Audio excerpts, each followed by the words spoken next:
பிஸ்மில்லாஹிர் ரஹ்மானிர் ரஹீம். யாரை அல்லாஹ் நேசிக்கிறானோ அவர்களை சோதிப்பான்.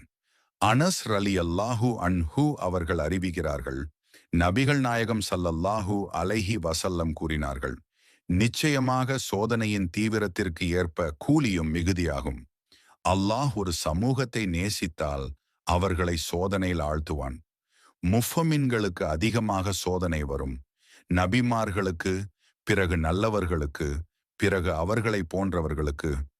சோதனை என்பது தண்டனை அல்ல. நாம் தவறு செய்தோம், அதனால் கஷ்டம் வருகிறது என்று நினைக்கிறோம். ஆனால் உண்மை என்னவெனில், அல்லாஹ் அவன் நேசிப்பவர்களையே சோதிக்கிறான். சோதனை வருவது அல்லாஹ்வின் அன்பின் அடையாளம். நபிமார்களே அதிகம் சோதிக்கப்பட்டனர். நபி அய்யூப் அலைஹி வசல்லம் நீண்ட நோய், நபி யூனுஸ் அலைஹி வசல்லம் மீனின் வயிற்றில், நபி முஹம்மது ஸல்லல்லாஹு அலைஹி வசல்லம் பட்டினி, கல்லடி, இழப்புகள். இவர்கள் எல்லாம் பாவிகளா? இல்லை, அல்லாஹ்வின் நேசர்கள். சோதனையின் நன்மைகள்: கஷ்டம் வரும்போது பாவங்கள் மன்னிக்கப்படும். பொறுமை காக்கும்போது தரஜாத் உயரும். அல்லாஹ்வை நம்பும்போது ஈமான் வலுப்படும். துஆ செய்யும்போது அல்லாஹ்வுடன் தொடர்பு வலுக்கும். அல்லாஹ் வாக்குறுதி தருகிறான். நிச்சயமாக கஷ்டத்துடன் நிவாரணம் இருக்கின்றது.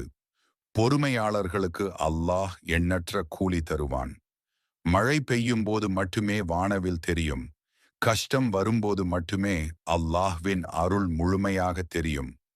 உங்கள் சோதனை உங்கள் உயர்வின் படிக்கட்டு. அல்லாஹ் நம் அனைவரையும் சோதனைகளில் பொறுமையாக இருக்க அருள் புரிவானாக. ஆமீன் ஆமீன் யா ரப்பல் ஆலமீன்.